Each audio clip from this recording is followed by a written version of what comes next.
is called LFO.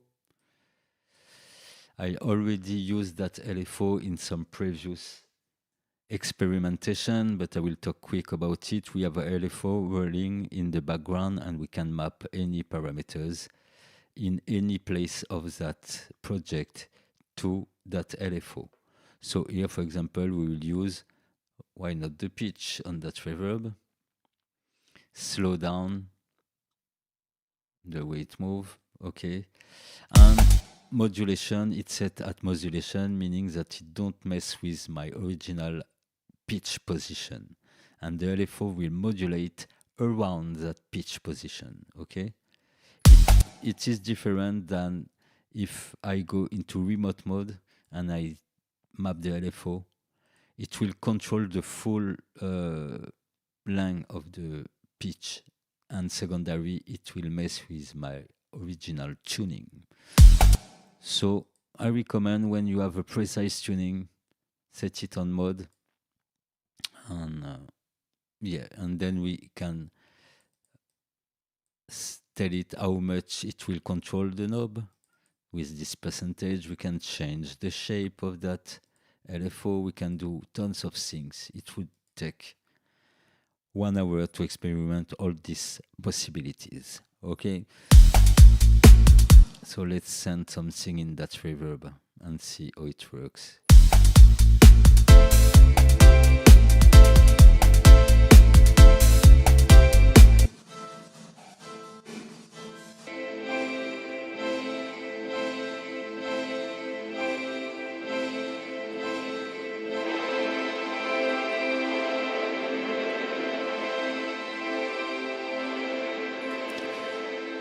Okay, not the best place to do an example, so let's go on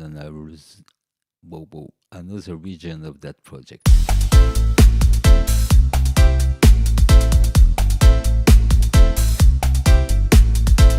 We will work on the bass. Let's put a LFO somewhere in it.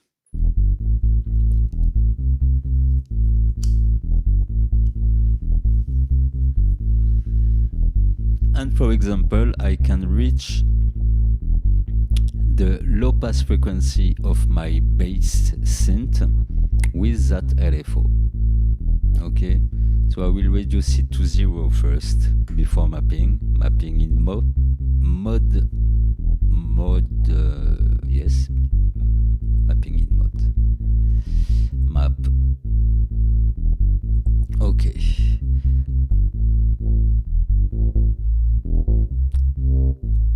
And of course, I didn't tell it, but you have possibility to send this drone LFO to 8 different destinations.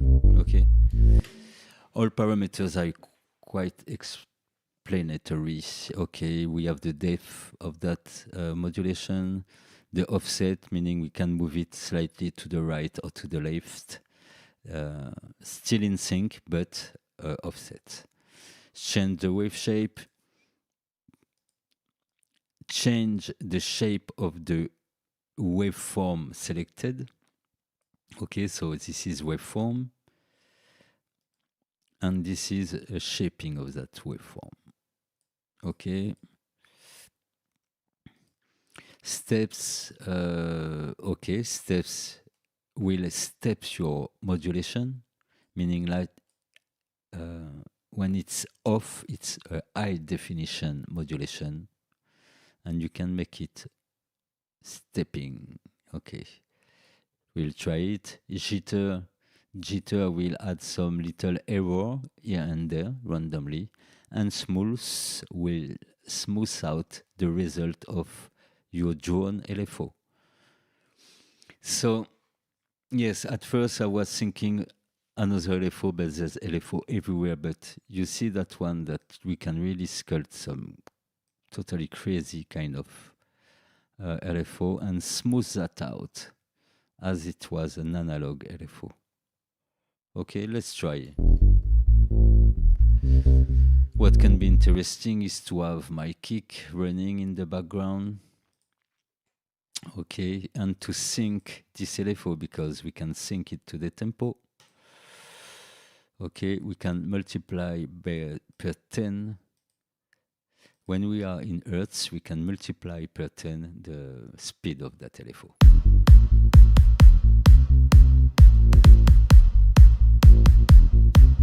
So let's go in synchronization.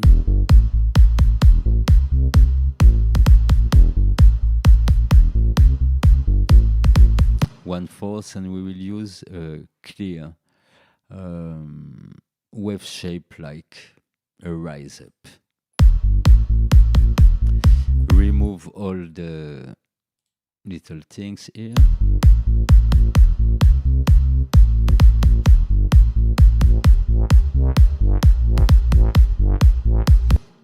So I use this with the filter of the bass because what you will hear will reflect what I'm tuning in.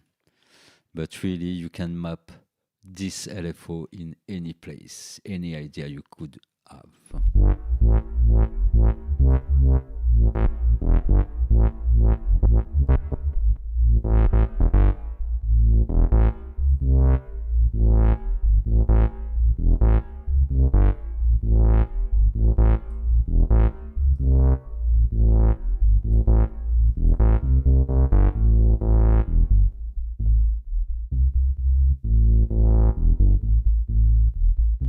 Okay.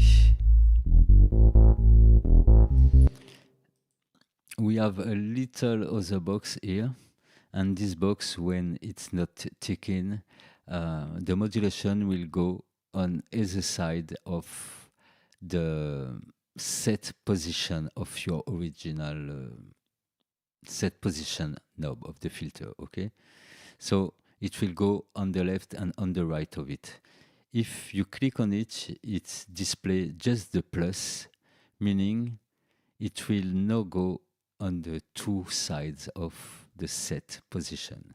So in technical terms, they will use, this is here unipolar LFO because it will modulate a parameter, but just from the position of this parameter. And you have bipolar modulation, where the modulation sets will go on either side of the set position. Okay? And as an example of two assignation of the same LFO, I will map these two, for example, the drive. Okay, this is a drive.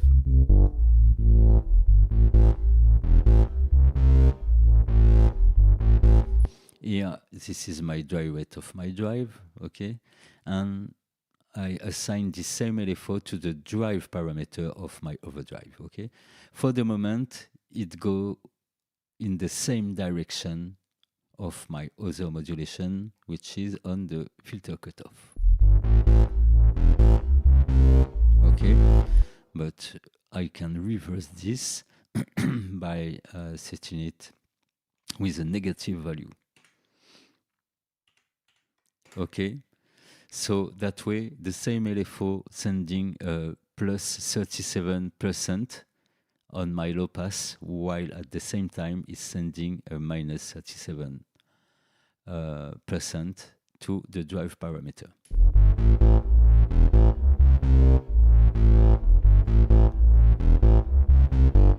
Okay, and we can continue to map to other parameters in different behavior.